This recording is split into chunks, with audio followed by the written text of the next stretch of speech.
We've discussed black holes a lot on this channel because they are fascinating regions of space-time where curvature is really pushed to the extreme. They exhibit features and phenomena far beyond any intuition we could have built from classical physics here on Earth. But despite all the attention they've been getting, black holes aren't the only way space-time can show off its beautiful curves. In theory, there can be equally curved regions of space-time called white holes, which get their name because they are, in many ways, the exact opposite of black holes. And in some cases, a black hole and a white hole can be connected by a totally different type of space-time called a wormhole, which functions as a kind of limbo zone between parallel universes.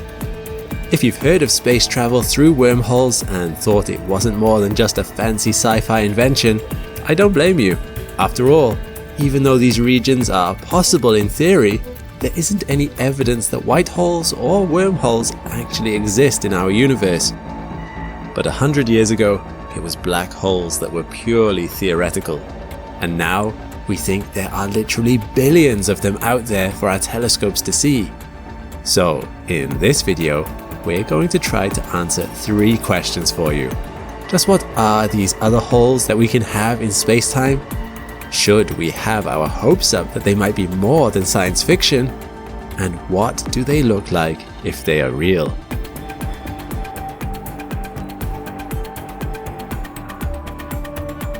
Types of space-time that can result from extreme curvature. I think the possibilities will bend your mind as much as they warp the fabric of the universe around them. Before we dive into the physics of space-time, described by Einstein's theory of general relativity, I want to start off with a simple analogy. If I ask you to imagine a cone, you'll probably think of either something that points up, like a traffic cone, or something that points down, like an ice cream cone.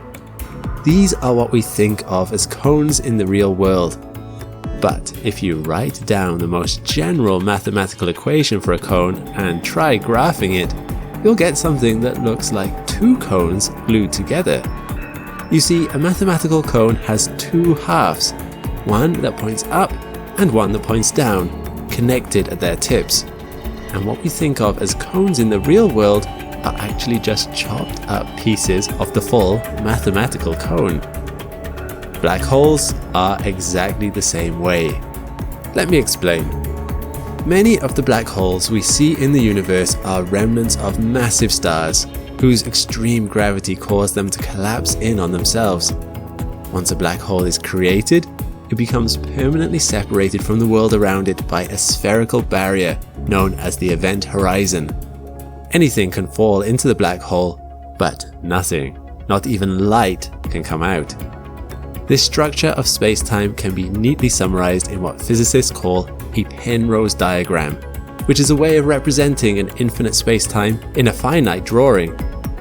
The key feature of a Penrose diagram is that light travels upwards at 45-degree angles, making it easy to distinguish regions where light can or cannot enter.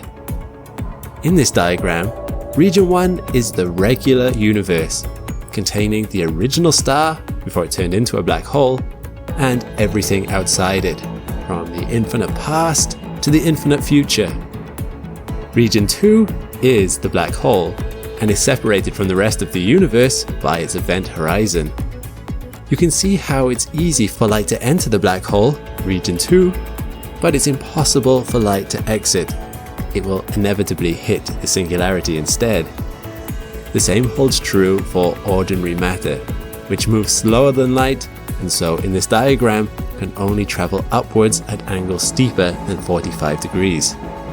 So, what's so special about this Penrose diagram is that it accounts for the formation of the black hole at some specific point in time, when the star collapsed in on itself. In the far past, there was no event horizon or black hole to speak of, and light could travel freely across all of space.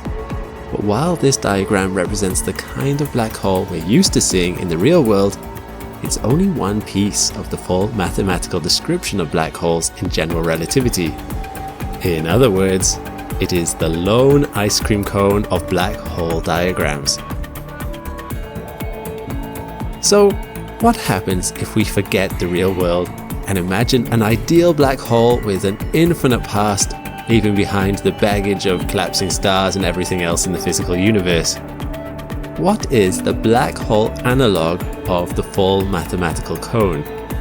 It might look like a simple extension of our original Penrose diagram, but this diagram comes with physics that's a little upside down. Region 1 is still our regular universe, and Region 2 is still a black hole with an inevitable singularity in its future. But the maths also describes something that looks like the inverse of a black hole in Region 3. Instead of a singularity in its future, Region 3 has a singularity in its past. And if you draw the motion of light rays at 45-degree angles, you see that it's straightforward for light to leave Region 3, but it can never enter it. This type of region is exactly what we would call a white hole. It's the space-time analog of a traffic cone. But that's not all. If you look beyond the white hole, you'll see there's a patch of space-time labeled Region 4, with the same connections to the black and white holes in the middle of the regular universe. This patch is a parallel universe, and it's entirely disconnected from the universe in Region 1, since it's impossible for even light to travel from one region to the other.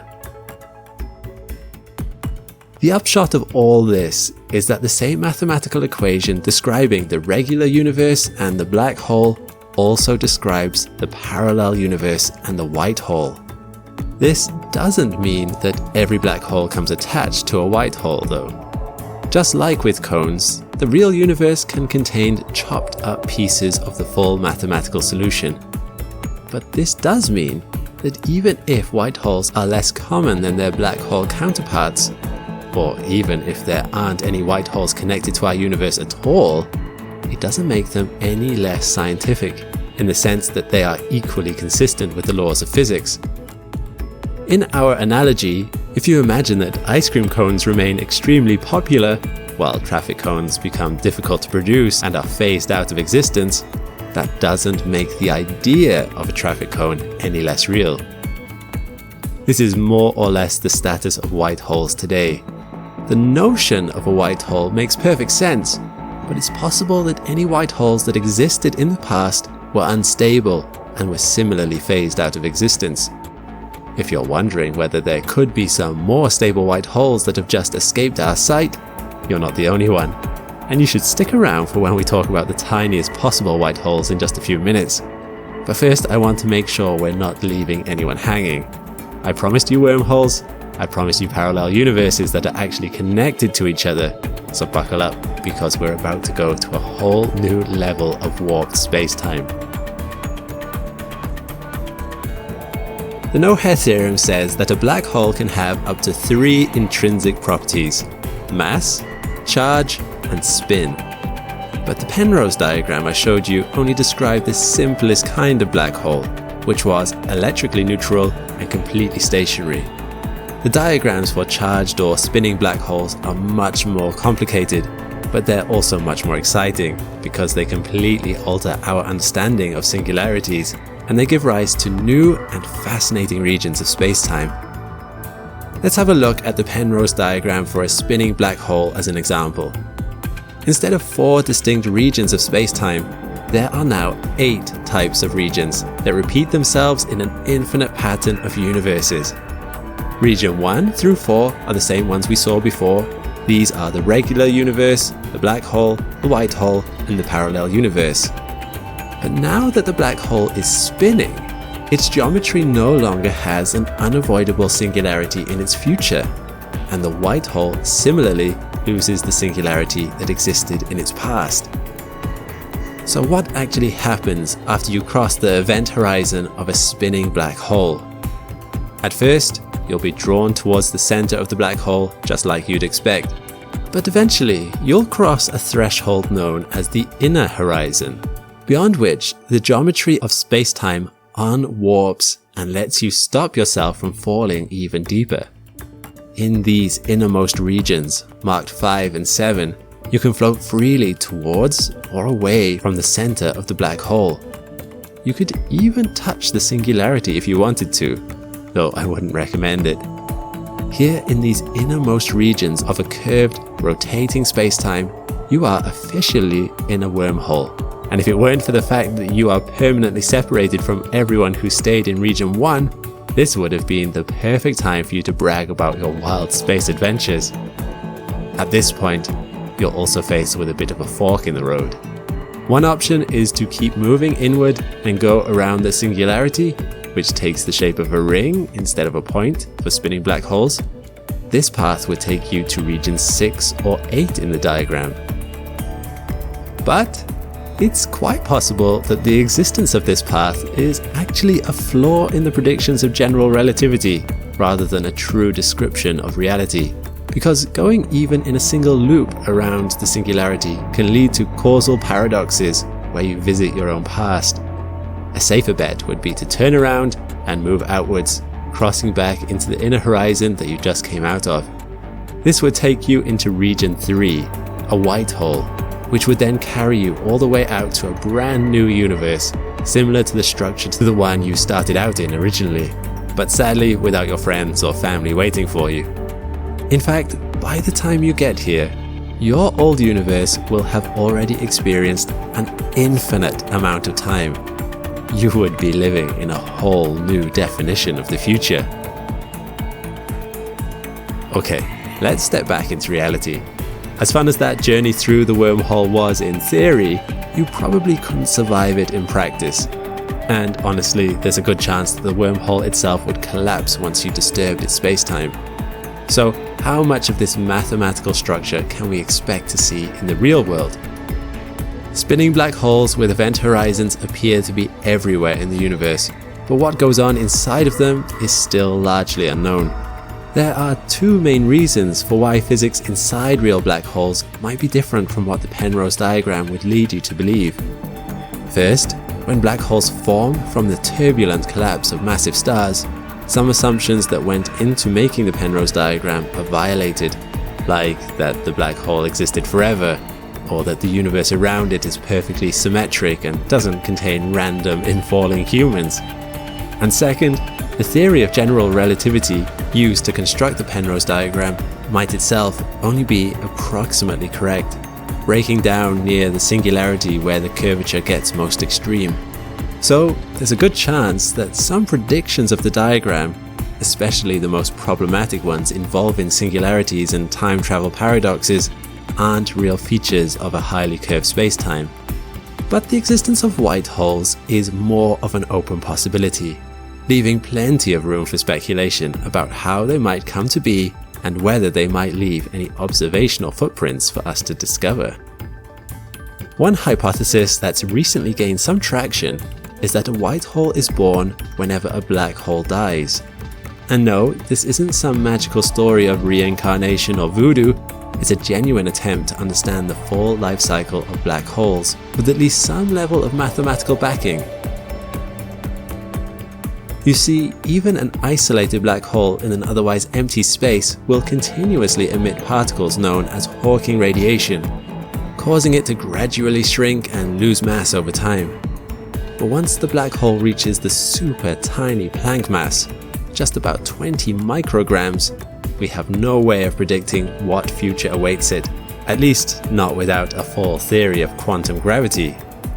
This is where loop quantum gravity comes in, a proposed link between gravity and quantum mechanics, in which space itself is made of discrete loops. In short, the equations of loop quantum gravity predict that instead of continuing to shrink even smaller than the Planck mass, such a tiny black hole is instead more likely to quantum tunnel into a white hole, spewing out its contents back into the universe over an extended period of time. Incredibly, even though this white hole will be similarly small and light, it can contain an enormous amount of entropy, because its interior geometry will have been stretched into a thin tube with an extremely large volume.